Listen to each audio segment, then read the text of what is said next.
is a very historic for our organization. You know why? Because this is our fifth dinner. And as this good sister always says on me about not being a chauvinist, we have never had before a female queen to make a presentation to our guest speaker, our guest. So it gives me great honor this evening to present to you a person who's very committed to the upliftment of a people who are in dire need of upliftment. A person who works shoulder to shoulder to our good brother, our good soldier, the Honorable Minister Louis Farrakhan. A sister who personifies Queen Nzinga, Queen Cleopatra, Queen Sheba, Queen Nefertari, all the queennesses in this sister here.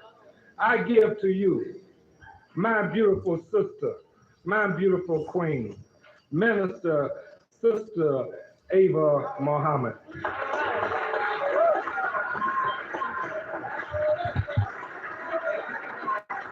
You might have to, we're having problems with these sound systems. So. Oh, yes, sir. Okay, no problem.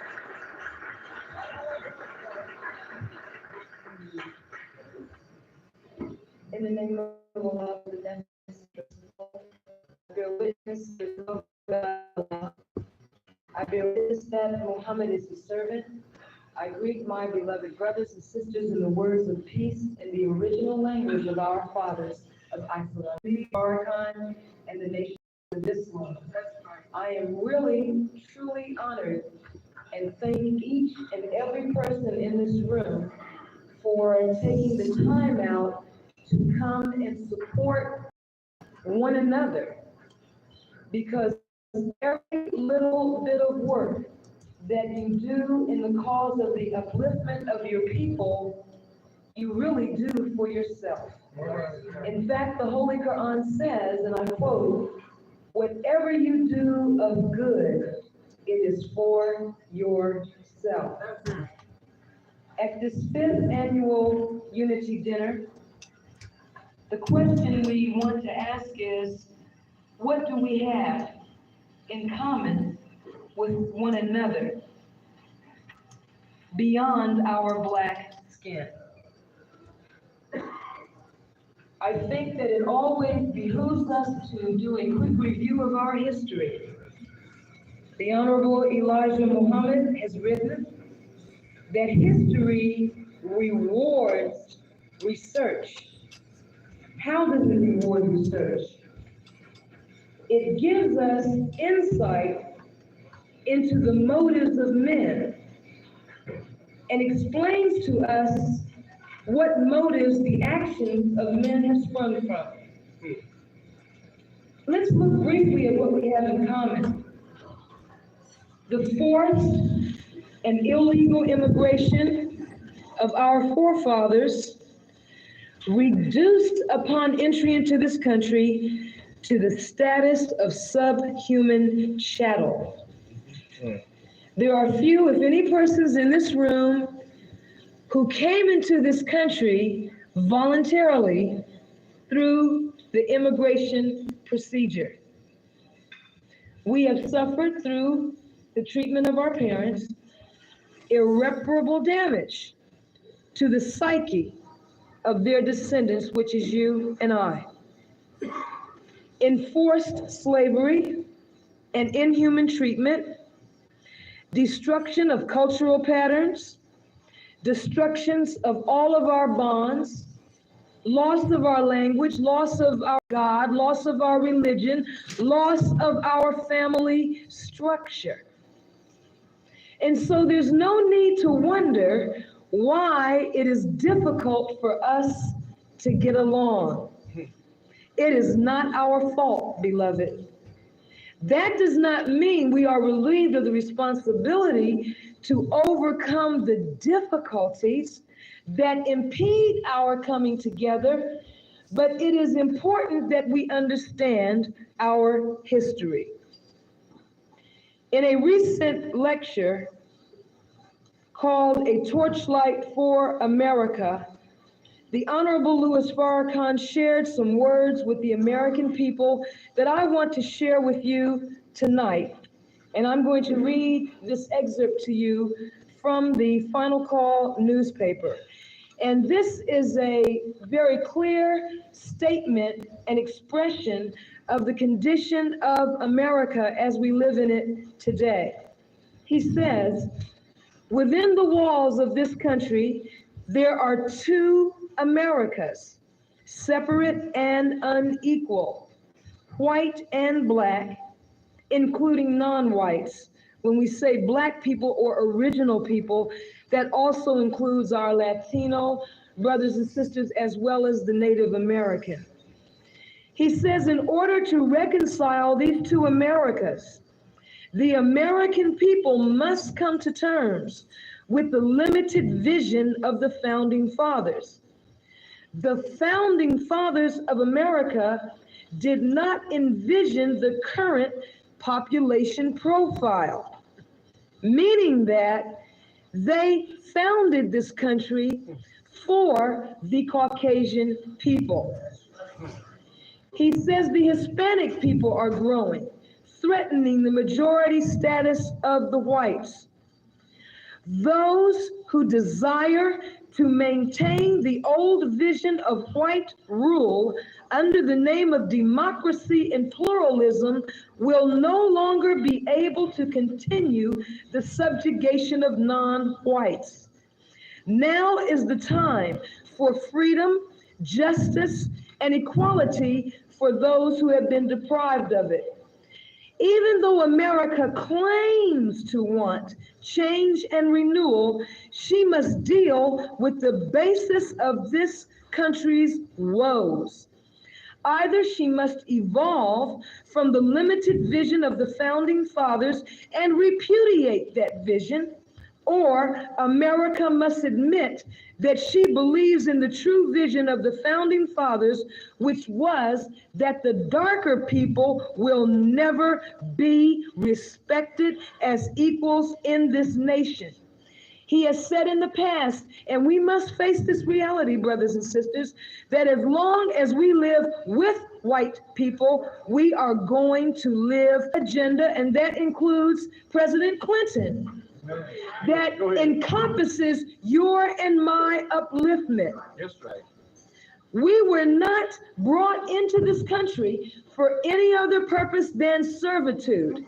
Now that there is no more cotton to pick, now that this country has gone past its industrialized phase and now desires to serve as the intellectual center of the planet Earth, and wants to subjugate what it calls third world countries to serve as the producers of wealth, now that it wants to use the continent called Africa, and any nation that desires to rule in the 21st century must control the mineral wealth of the continent called Africa.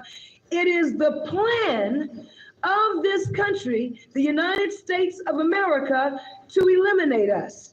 What the Honorable Louis Farrakhan is saying to America now, that you, America, stand in the same position that Egypt did as a sign of America in the Old Testament, called Egypt, under Pharaoh, stood when Moses came forward and said, "Let my people go." This was nothing more than a sign of you and I. The Bible is the story of the black man and woman in America. When Abraham had a vision in the book of Genesis and was told that thy seed will be a stranger in a land that is not theirs, and they will be afflicted by a strange people. But he said, after 400 years, I will come. He didn't say he would send somebody. He said, I will come and I will judge that nation which they shall serve. He said that we would come forth with great wealth. This generation, beloved, you and I, we are so blessed because we stand on the shoulders of all of those who went before us and died, that you and I can stand poised and ready to receive the blessings. Why do we deserve the blessings of Allah, God, Jehovah, Christ, whatever name you call him by? Why do we deserve his blessings? Why are we being called together tonight in unity? It is the same basis upon which the sun is qualified to rule the 9 planets. The sun rules the 9 planets because it serves them. It provides each one of them with life, light, and heat that causes each of them to revolve and be able to produce life. What qualifies a people to rule is service. Yes. You and I have served for 400 years. No one on this planet is more familiar with servitude than the black man and woman in America. Therefore, we will be just rulers. We will be just. We are a righteous people by nature. The way that you see us behave is not our natural self. When you see us engage in savage behavior, this is the product of the training of the slave master and his children. We are a civilized people who built the pyramids in a decline. The Caucasian likes to say that the pyramids are 4,000, possibly 6,000 years old. That's not necessarily so. How does he know the age of something when the pyramids were built before he came into existence? How does he know? How does he know? This planet has been here for more than 76 trillion years. Do you know what the first physical possession that you owned was? It was not your car. The first physical possession that belonged to you was the sun. There was a time, as the Bible and Holy Quran say, when there was nothing but darkness. And out of that darkness, an intelligence came. That intelligence first attribute. And this is why the Honorable Louis Farrakhan tells us that the God, Allah, has 99 attributes and they have a theological order. And his first attribute is creator, the desire to exist, to be. That life or that intelligence in that darkness and space wanted to come into being and willed itself into existence in what the Bible and Quran define as 6 periods. The teachings of the Honorable Elijah Muhammad take issue with the Caucasian interpretation, which gives that a beginning of 6,000 years. He assigns it 6,000 years because that's when he came into existence, and he doesn't want to admit to you that you pre-existed him. But those 6 periods actually refer to a period of 6 trillion years that this being spent willing itself into existence. And when it was completed with willing itself into existence, what came forth out of the darkness obviously had to use the material that it came out of to produce itself. So what came out of the blackness of space was a black man. So the first God was a black man. And when he completed the miracle, as our Christian brothers call it, a miracle, and that's what it is, of the production of himself, the first thing that he wanted to do was to do it again, to reproduce himself. And so he studied himself. And from himself, he produced woman. And through the womb of the black woman and from the life germ of the black man, all life in the universe has come forth. We are the father and mother of everybody living.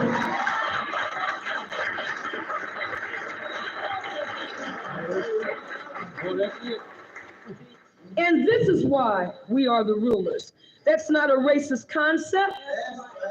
This is simply a scientific and spiritual fact. We are created in accordance with the nature of the God who created himself out of the triple darkness of space.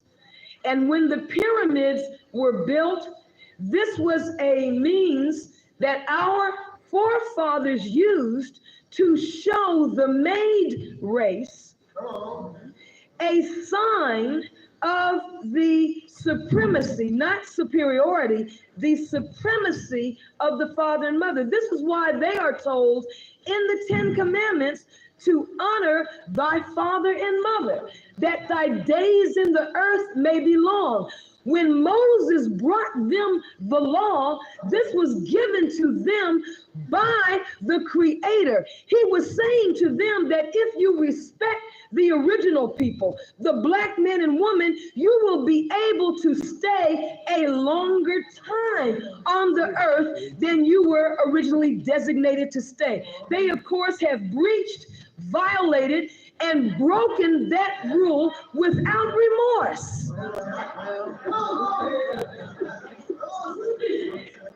Go ahead. Name 1 year since 1555 when these people have displayed any sense of remorse over the inhuman treatment of you and I. They can give the Japanese reparations. A people who went to war with them. Yes, go ahead. Which is not to criticize the Japanese, they should have went to war with them. Here the Japanese drop a bomb on Pearl Harbor. Do you know where Pearl Harbor is? It's in the Hawaiian Islands. Have you ever been to Hawaii? Go there sometime. My husband and I went there. That's a long way. That's a 4.5-hour flight from Los Angeles. That's in the middle of the Pacific Ocean.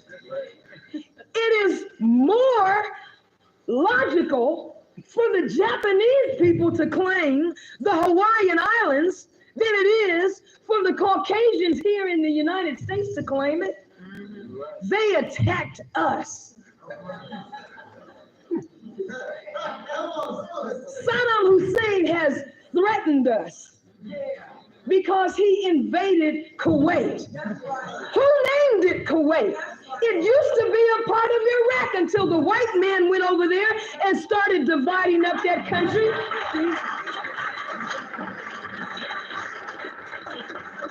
When you and I originally populated this planet, the whole planet was called Asia. Asia means earth. We didn't even have countries because all of us were free to move as we desired to do on this planet. And so today, beloved, our time has indeed come.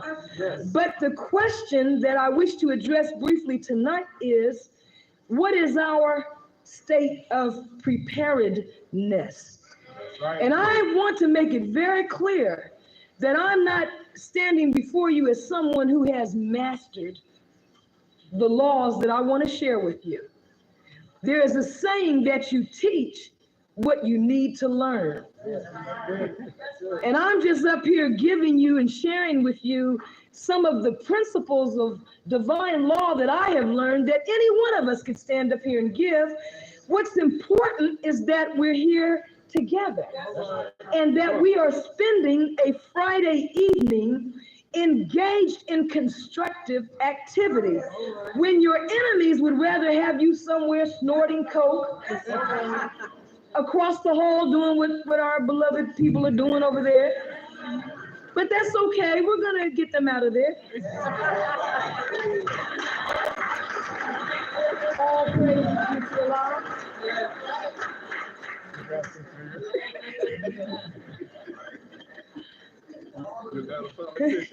Oh, that's true. I'm not a politician. I guess that was not the politically correct thing to say. Yes, it was. But you're in this room because God chose you to be in this room, and He put a responsibility on you. So when Brother Zaki called you here, his call appealed to something innate. Years and years and generations before you and I were even born, we were being shaped and formed. You know that your birthday is not the day that you came out of your mother's womb. That's just the day that you physically made yourself manifest. But you and I were actually formed of the Creator who knew of this whole process. But everything that we have gone through has been preparation. What we call hell has been ordained for us. It's just simply a process. And of course, going through a sojourn and the suffering we've gone through here in America has been in direct accordance with what was necessary based on the elevated places that the Creator has planned for us to occupy. We suffer from spiritual underdevelopment. Right. By nature, we are righteous, but we are not right. And again, I want to quote from the Honorable Louis Farrakhan, the root of the problem in America is spiritual, necessitating a spiritual solution. Without a moral backbone, a nation cannot stand upright. And so unity, which is the theme of this dinner, requires obedience to universal or the one law. I want to share with you just 4 universal principles. Number 1, and it's interesting, in the February 21st address that the Honorable Louis Farrakhan gave in Chicago at the Illinois Pavilion, he said that it's not widely known. It had always been assumed publicly that Malcolm was attracted to the teachings of the Honorable Elijah Muhammad because of the militaristic and nationalistic aspects of the program. But he said that what attracted Malcolm to the Honorable Elijah Muhammad more than anything was the principle being enunciated that God is a man and man is God. This was very appealing to a young Black man who himself knew the realities of what was required to maneuver one's way and engineer one's way successfully through a society that had closed all legitimate avenues of success to the Black man. Number 1, the teacher of the Honorable Elijah Muhammad, Master Farad Muhammad, we can give you the scope of his teachings in 6 words. Accept your own and be yourself. This is the primary statement that I want to convey to you tonight. That happiness in life comes from acceptance of your own, meaning your own people, your own kind, and your own personal self. Looking in the mirror and thanking God for what He has given you. Now, number 1, there is a universal law called the law of self-knowledge. This law states that when one is aware of oneself and has information about oneself, and understands these two combinations, one will have complete control over one's own behavior. And having control over your own behavior is the base of a pleasurable and joyous life. That's right. That's right. Let me give you an example.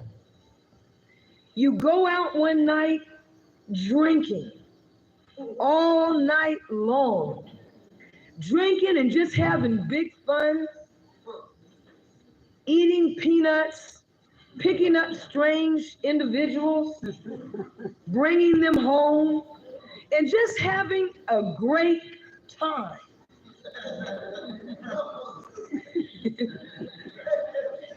Oh, baby, I just hope this night lasts forever. I could just live like this is it, baby. I'm in heaven. Pour me another one. We're having such a good, you want to go home with me? Yeah, baby, I'll go home with you. So you just carry the party on to the house and take the peanuts and the half-finished bottle home. The next morning, when the light of the sun strikes you through the blinds, and you wake up with a pounding headache, you feel as though someone beat you worse than Rodney King.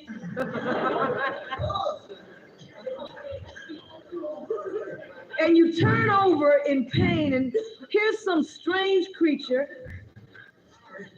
looking like Frankenstein.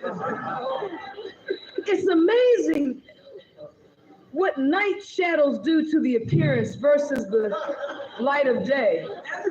How good something looks in the dark, and how horrifying the same thing looks exposed to light. That's why God has made certain things to come out at night and then they go away in the daytime to spare all of us. But then you say, well, I got to get this person out of here, and oh, my head hurts and I'm late to work if you're blessed to have a job. And I feel sick at the stomach, and this is horrible, and what am I going to do? And then your friend calls, what are you doing? Oh, it was terrible. I was out of control. I just started out, I'm just going to have a drink. Well, this is an example of how not controlling our own behavior has terrible consequences.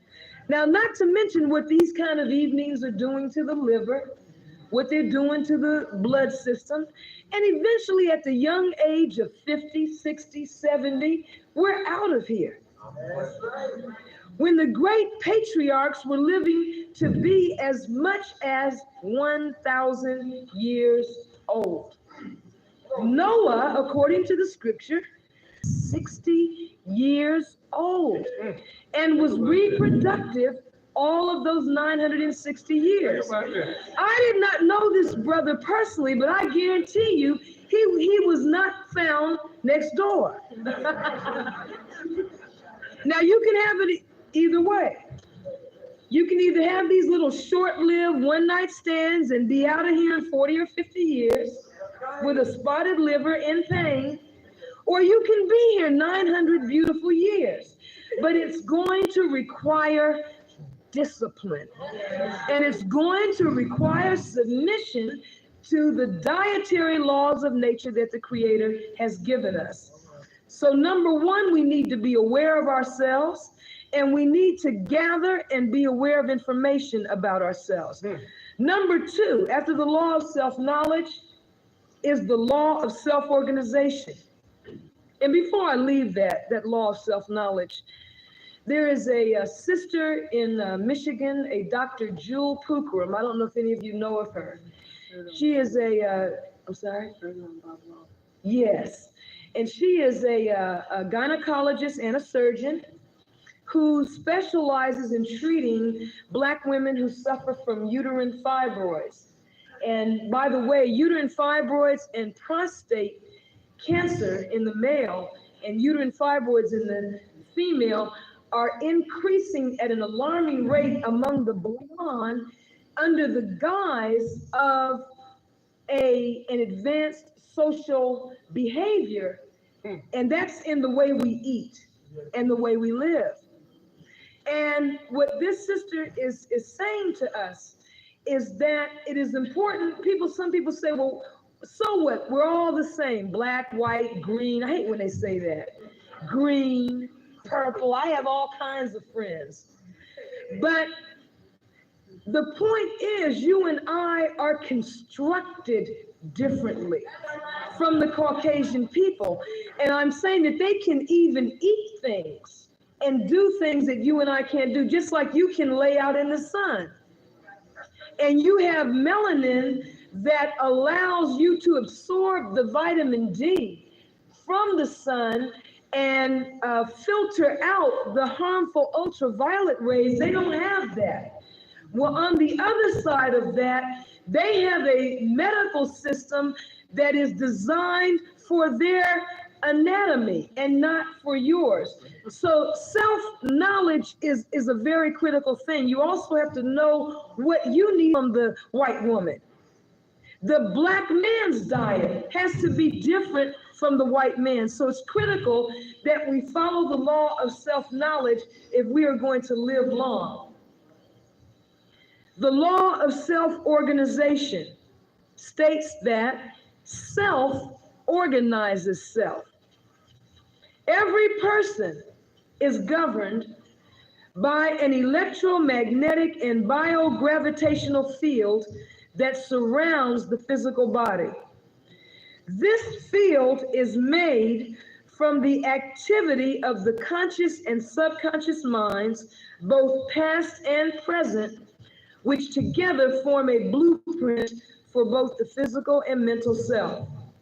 No change can take place in our lives without a change in our basic blueprint.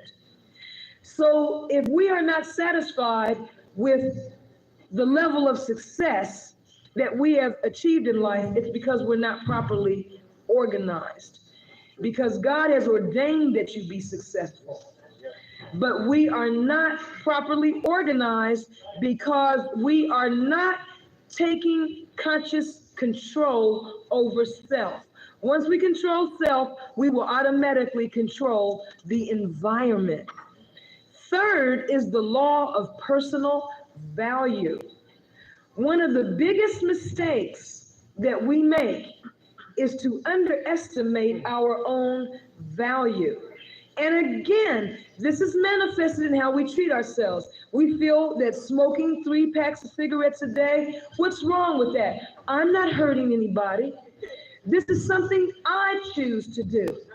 But when you cut your life short, you are depriving your people of the benefit of your wisdom and skill. And you are actually slowing down the liberation movement when you hurt yourself. And you will not change your life until you are willing to change your thinking.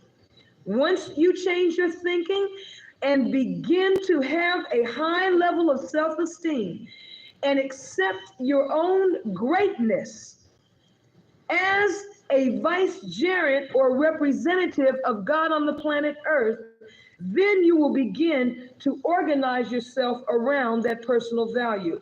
That law states the following: the attitude and emotional feeling that one has about each daily experience is handled in accord with the individual's idea of his or her self-worth and value in maintaining that self-worth. So self-worth and personal value is very critical. Lastly, the law of personal transformation.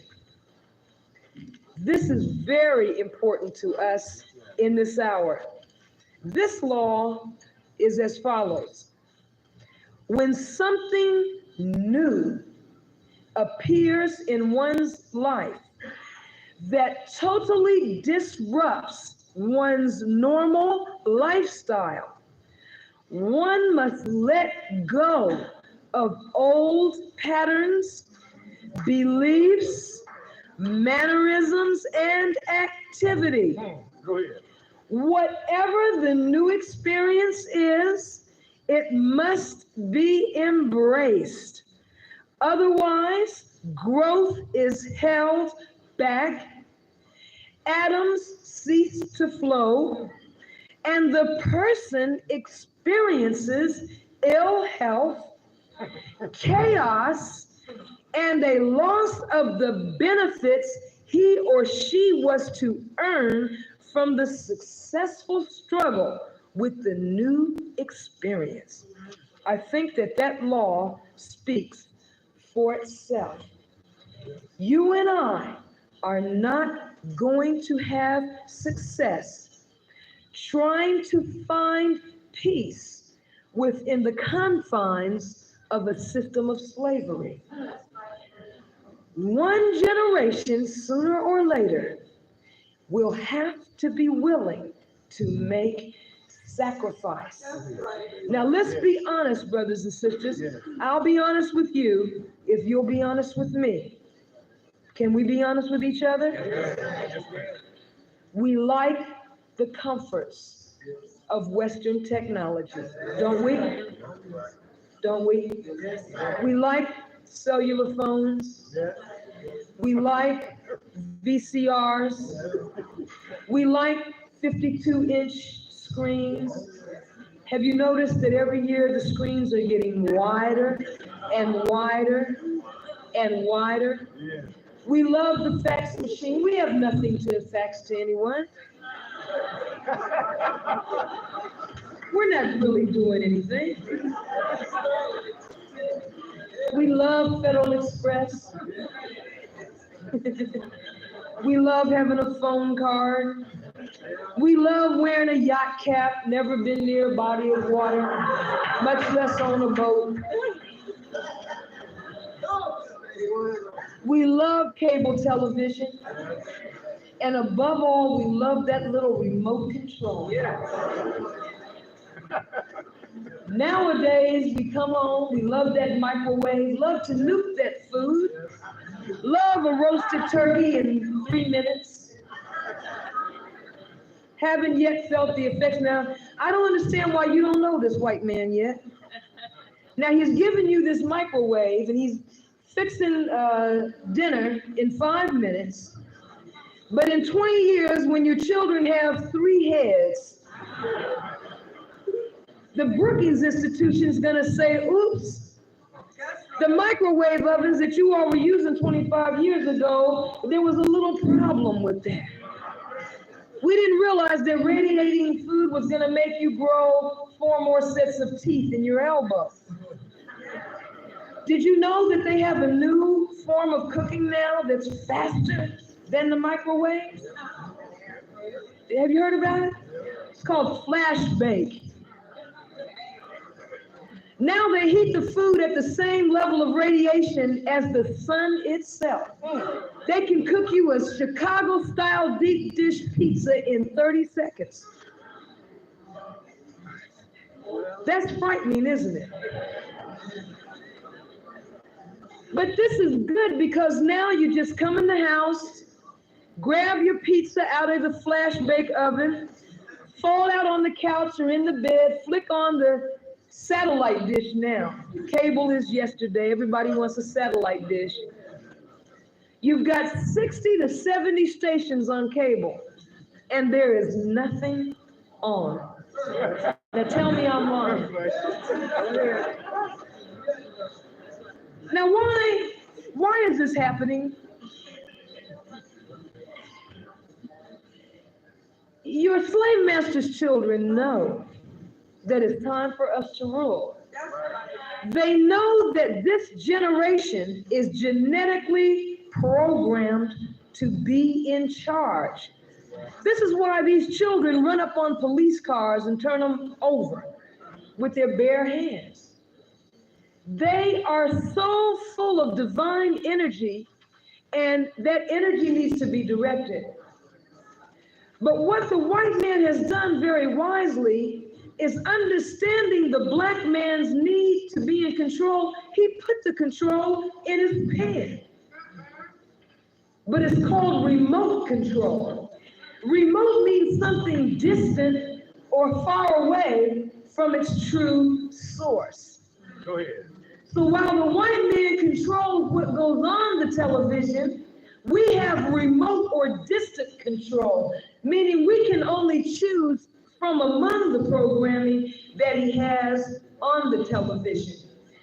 Now, what he is about to do with the satellite is this. You think that some of what you see on cable is a little bit low life, right? Well, I enjoy my TV, you know, what can I say? I'll never hurt nobody looking at a little TV at night. But you know all of the nudity and the sex and everything that's on cable? And we don't want our children to see it. You go to bed now, you get out of here. And what's interesting is the filthier it is, it's called adult entertainment. Look at that. As childish and immature as it is, it's called adult entertainment.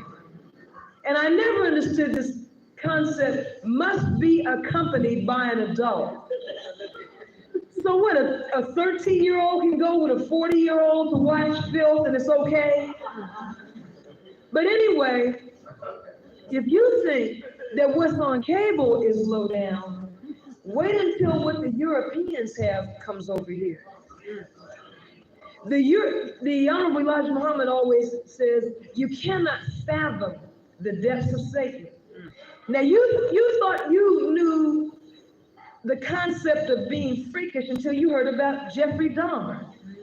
And that blew you away. Because we're righteous people by nature, and we really don't comprehend that type of behavior until it's manifested and put in front of us. Well, the Europeans have some things going on over there on their television that makes what's over here look like child's play. Now, the Federal Communications System will not allow that type of filth on American television. But by virtue of use of the satellite dish, programming can bypass all of the necessary channels that one must go through to get their programming on the air. Now, to make matters worse, you know that they're 6 to 8 hours ahead of us over there. So if you leave your children in front of the television, 4 o'clock in the afternoon, 5 o'clock in the afternoon over here, it's midnight over there. And what is going to start coming across the airwaves in a short time is going to absolutely finish off the last fibers of our family structure if we don't start to do something about it. 30 or 40 years ago, children, they did a study of what affects and influences a child the most.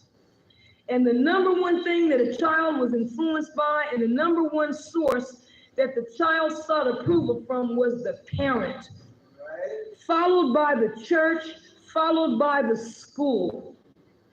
That changed over and over again until today. The most important source of approval that a child seeks is from his or her own peers. So if the peers, who are the child's own equal in age, are the source of approval, then where do the peers get their value system from? They are getting it from television. Because we have not been home since the 60s to supervise and monitor our children, because the economic system in America has made it impossible for that to happen.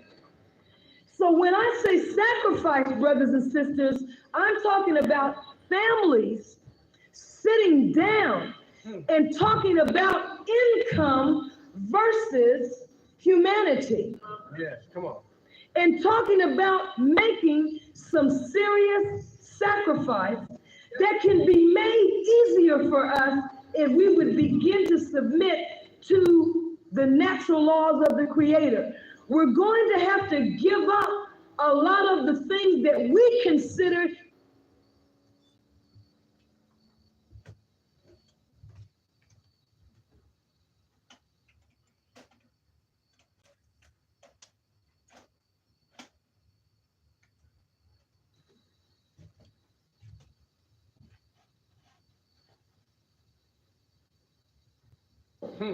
That's right. and I'm talking about things like smoking and drinking and getting high. And the reason we seek these mind-altering substances is because the divine mind in us needs an escape from the reality of our condition, because our condition is so far beneath where we are supposed to be that we can't look upon it in a right mind. So we smoke marijuana and snort cocaine and drink all day and night to pretend that we are something other than ourselves. But when we can get back to what we should be, we won't need that sort of thing. I don't want to talk all night, and I want to close by saying this. We need to pray. And I say this to myself as much as you. Because, and I'm not talking now about religion, I'm talking about being a spiritual people. We are a people who believe, as the preamble to the Uaapo says, in the one God. But we're not acting in accordance with that as a collective people. We have got to resist the joy and comfort of sleep in the morning and start to get up and pray. Right. We've got to get up before the sun, which is subordinate to us. It belongs to us, and we must pray. The Honorable Louis Farrakhan said America is falling because it has no moral backbone. I submit to you, beloved, that prayer is the means to the peace of mind and physical health that will allow you and I to do our work. We cannot help our people unless we're aligned. And everybody in this room can bear me witness, and I know you go through this because you're here tonight. You suffer because you try to do something about the black condition. Most of you suffer criticism from somebody because you came here tonight. Because they tried to tempt you to go and be someplace else. Oh, you don't need to be over there with them people. They ain't doing nothing. That's what they said to you. But Allah tells you in the Holy Quran that He will always raise up opposition to everything you try to do to help you to grow. So always thank Him for the friction that automatically comes when you try to do right. But what I want to get to is that there is serious stress attached to trying to help liberate black people who are the biggest enemy themselves to their own freedom. Serious stress. And you know what you all go through. Brother Baruti knows what he went through, he and the members of this organization, to put this event together. Every time black people try to do something to come together, someone comes in and up among us to break us up. Have you noticed it? And as a result of it, every generation, we have to start all over again, as though we have never done anything at all. Prayer is the means to alleviate that stress, so you and I can live long enough to be around to explain to our babies what we're doing. By the time they come of age, we're already gone. And some other strange being is telling them who we were. And they're describing us in a manner that is amenable to their agenda. Yes. Malcolm reduced to a statement, by any means necessary.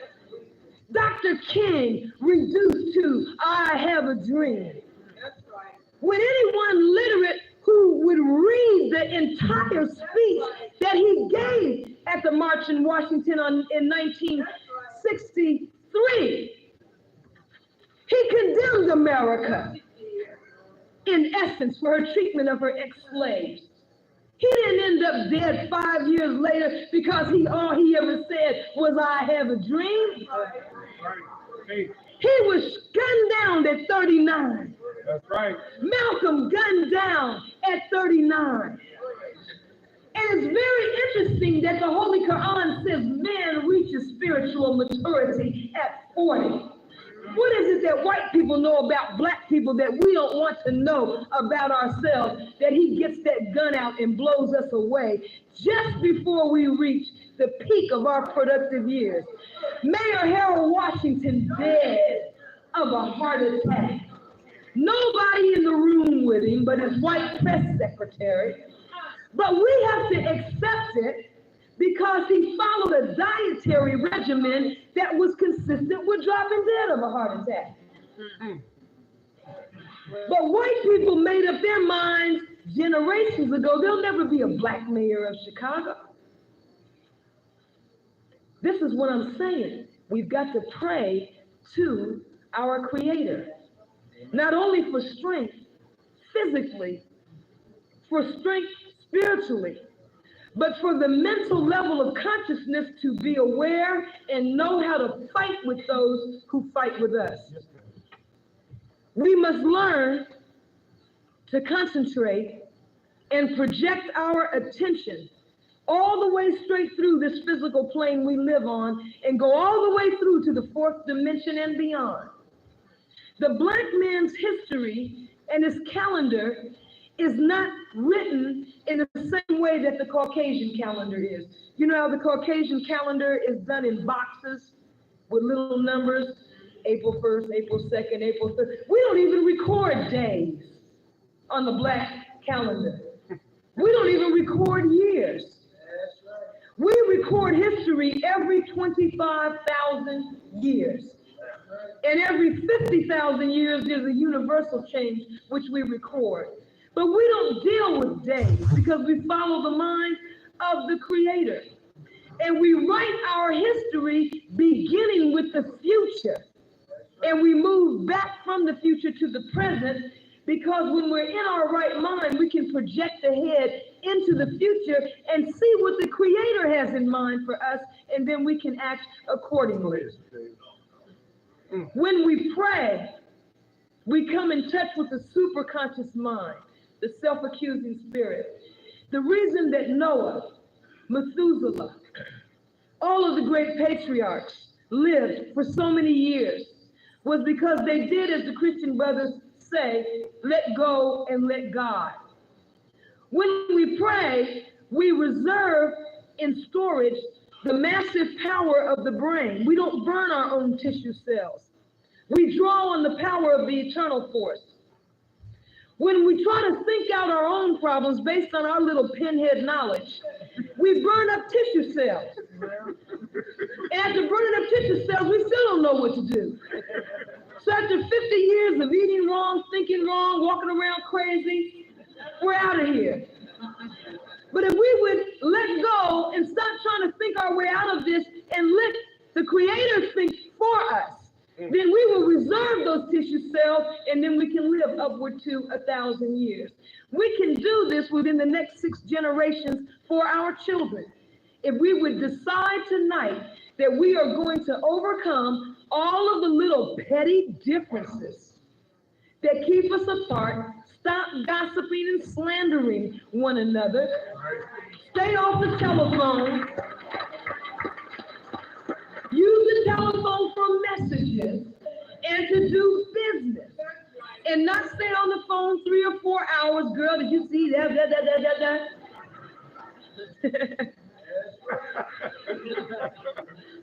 Not get upset because we're not the center of the organization. Well, if I can't be the president, I'm going to quit.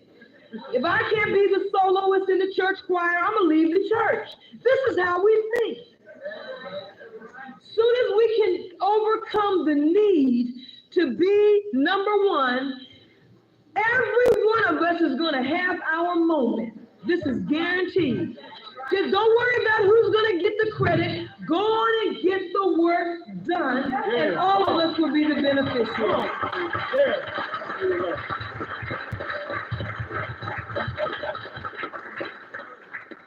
That is all I have to say tonight. I really love this group of people. You have a very strong spirit.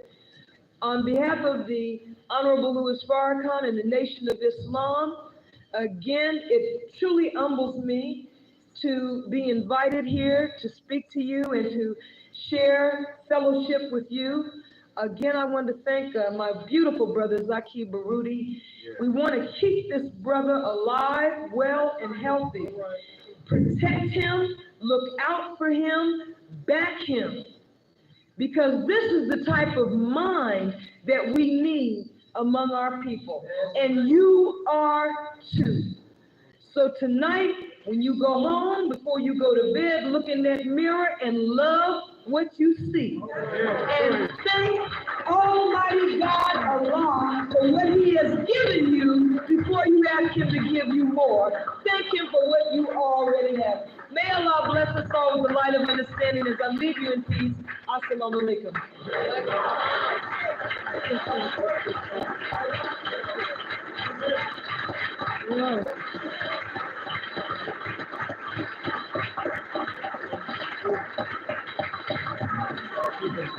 Thank you. Oh, yes, sir. Thank you. I'm sure if they're not too tired.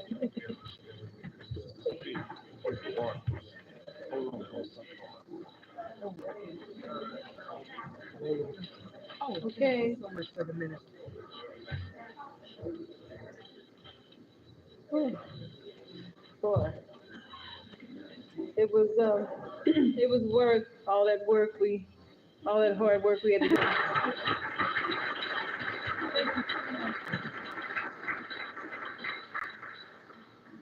Those people who missed it this evening, well, you just have to tell them about it. They will be very, very sorry. At this time, we're going to ask Sister Ava to answer a few questions. I'm sure we have a few questions. We have a brief question and answer session, and then we'll get right into our presentation of awards. Anybody got a question? Everybody is just overwhelmed.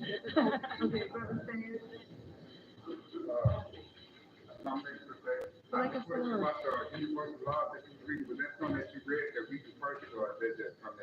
Oh, yes, sir. I'd be happy to share that with you. The brother was asking the source of those universal laws. There's a book called the Encyclopedic Psychic Dictionary, and it's in paperback. It's very thick, but it's in paperback. You can go to any of the major bookstores such as Barnes and Noble, Brentano's, any of those, and give them that title and ask them. I can't recall the author at this time. It's a female author, but it's called the Encyclopedic Psychic Dictionary, and it consists of metaphysical terms, and it gives you a little bit of the different insight other than the usual dictionary. Yes, sir.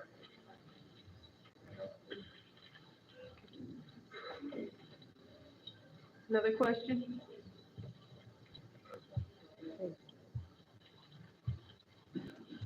Yes, my grandmother died about a year ago from ovarian cancer, and I heard in a tape with Mr. Farrakhan where you mentioned that you had overcome cancer. Yes, sir. And I was wondering if you could elaborate a little bit more on that, on how you did that. Yes, sir. In 1979, I was diagnosed with cancer, and it was prescribed for me to go on a program of chemotherapy. I was told it had spread all into my lymph glands. And when something is in your lymph glands, they can't get it out.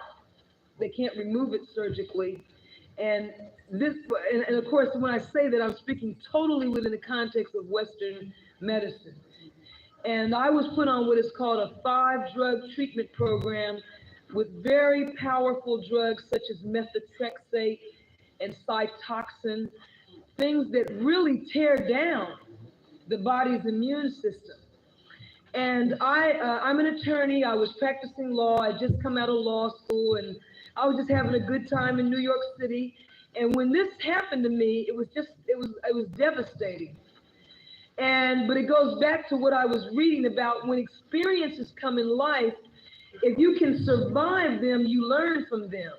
And we are taught in the Nation of Islam that Islam meaning submission to God's will, comes when everything else fails.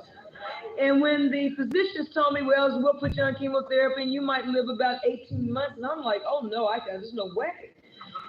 And I started searching. Up until then, I was too smart and too intellectual to believe in God. I knew everything myself. And then I started one foot in the grave. I'm looking for God now. And you know how he's so going into a subway, and I saw a big poster on the wall: "Truth crushed to the earth must rise again." And it said Minister Louis Farrakhan. I said, Farrakhan, I know that name.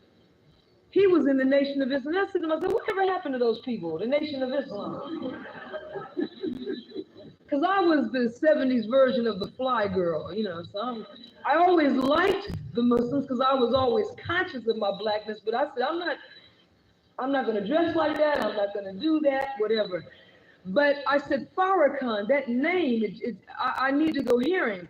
So I planned to go. It rained that day, and I didn't go because it rained, and I was too lazy. But a friend of mine went.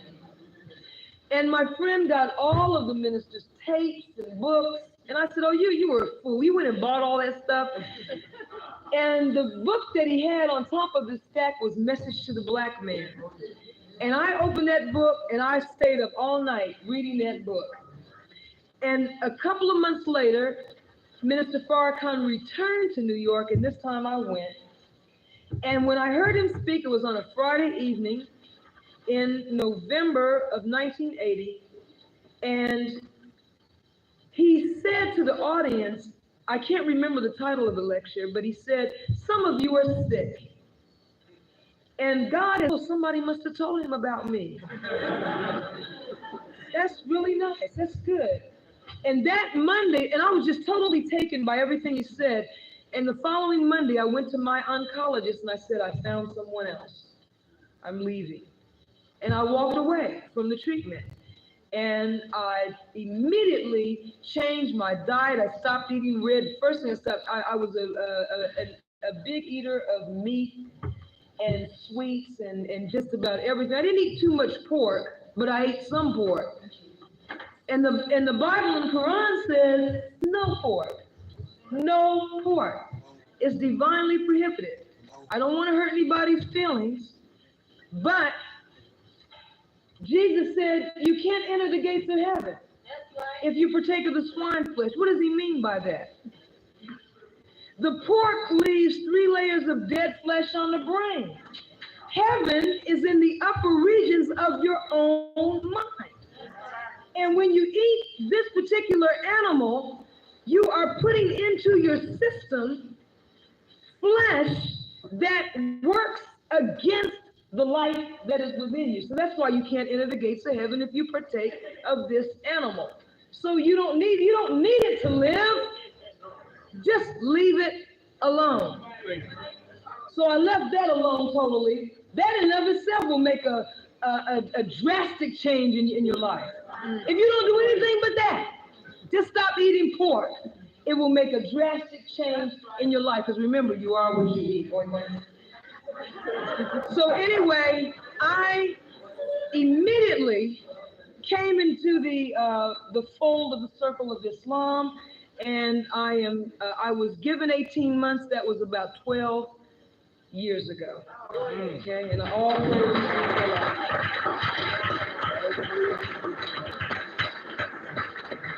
we have time for 2 more questions.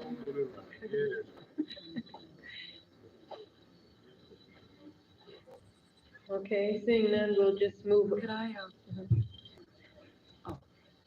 I just wanted, brothers and sisters, to introduce you to my husband.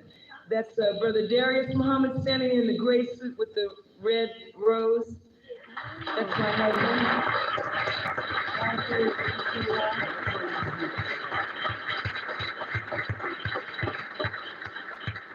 We were married in 1989 in Mosque Mariam. And it's interesting because I walked away from the legal profession for a time I became so totally immersed in the work of the Nation of Islam and the mission, and I never dreamed I would become a minister, but you just don't know what's going to happen in life. He was drafted into the NBA and walked away from that to come and walk with the Honorable Louis Farrakhan. And I have been very blessed with him because he's a very strong, not only intellectually and physically, but he's a very spiritually strong man. And we've been blessed in the 3 years of our marriage to do a great deal of traveling. We've gone, in fact, we went 2 years ago to Saudi Arabia, to Mecca, together to do our Umrah. And we've been just about everywhere on the planet, and it's been a great learning experience. But he has been protection for me. And I thank Allah. I believe that as the Quran teaches us that marriage is very critical. And those of you who are married, I want to say to you, I've only been married 3 years, and we are deeply desirous of having children together, my husband and I. And I'm no expert after 3 years, but I know this is the greatest thing that has ever happened to me. And it's not that we never have disagreements, because we have intense disagreement. But as the Honorable Louis Farrakhan has told us, marriage is a close replication to the struggle to become one with God. Because when a man and a woman marry, this is the feminine and masculine side of God coming together under one roof, trying to fuse, and that's a powerful situation there. But I thank Allah for my husband, and if you are married, stay married. Stay married. Now, if you can't, you just can't. I don't want to just lock people into the impossible, because there are impossible situations. Even in the Holy Quran, there's a chapter called divorce. As much as God can't stand it, he allows it, because he knows sometimes we make serious errors in judgment. But what I'm saying to you though, don't be a fly-by-night happy jack and go and run into a relationship, and then as soon as the person annoys you, I'm packing, I'm leaving, that's it, I'm through. You are supposed to have difficult times. Struggle is ordained. And you're not in love when you stand at the altar. That's just a declaration of intention. Love is when you go through sickness and death and eviction together. That's true love. So work it out. I'm in love with this man. I'm going to stay with him as long as he'll have me. And you stay with yours. What are you going to trade for? Another try. You got to stand in front of the judge sooner or later. I'm talking too long. Thank you.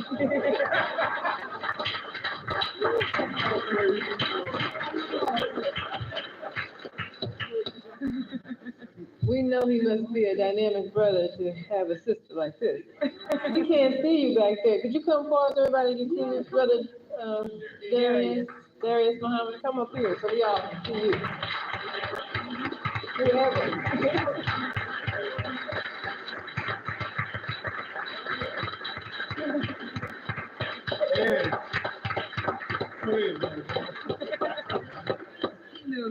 Thank you. At this time, I'm going to turn the program over to Zaki Baruti, who will introduce the awardees. Let's give our guest speaker another round of applause.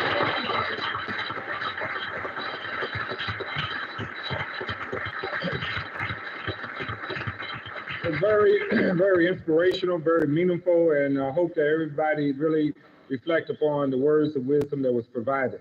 Let me also just simply thank you for your patience. I know the program was scheduled for 7, but seemingly for some reason when we have our programs, I know Malcolm used to teach on punctuality, but it's hard being punctual sometimes, isn't it? But beyond that, the one very important aspect of our program is the awarding of what we consider our community awards to those people that we feel have best represented our community. And it's to that end that we'd like to have this short program to present our awards. But before we present our awards, I'd like to very briefly show you and the awards that will be presented this evening. This is a plaque that was created by one of our own in the community, brother named Ken Bettis. We always try to create African-centered types of awards. And across the top it has UAAPO, which stands for Universal African American People's Organization. And also on both sides it has the pyramids, which for us represents freedom, justice, and equality. And then you see the pyramid again. And within the pyramid, there's a story I need to show you, share with you. Above the pyramid is the all-seeing eye, and within the pyramid is a picture of the hawk. This is the hawk and the all-seeing eye, according to Egyptian mythology, as told to me today through Brother Ken. The hawk represents Heru, thank you, which means hero, which represented the Son of God.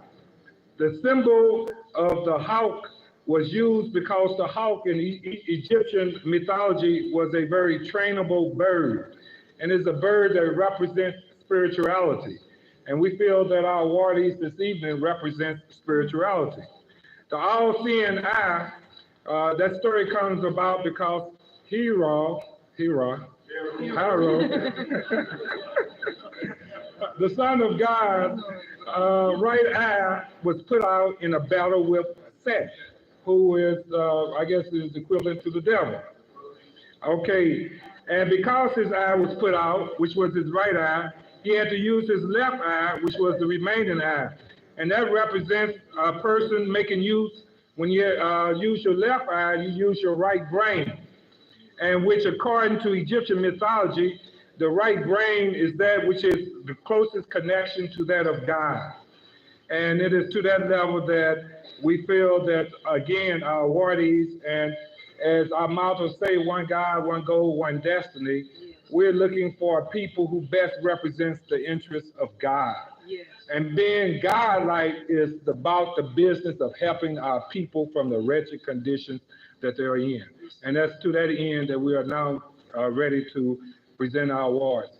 At this time, I'd like to call forward the members of the organization who's supposed to help with the presentation of the awards, as well as I'd like to call forward Ms. Mary Cole, Brother Donald Muhammad, Imam Samuel Ansari, who's not with us this evening. Also, Ms. Lula Stallings. Well, thanks.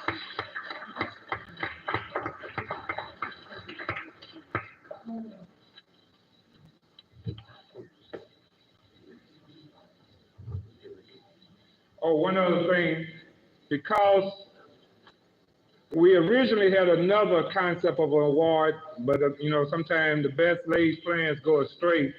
We will have this engraved, a metallic engravement on this particular award. So this is just temporary until we get that corrected.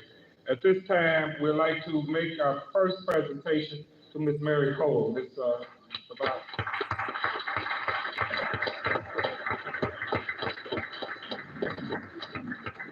Love and peace. In the name of Allah, beneficent and most merciful, I bear witness there is no God but Allah, and that Muhammad is his last and greatest messenger servant. Beloved brothers and sisters, Mrs. Mary Cole, I just want to give a little brief synopsis. For the last 30 years, she has been a community activist. She's the mother of 5, raised 7 grandchildren with her 5, for a total of 12 children.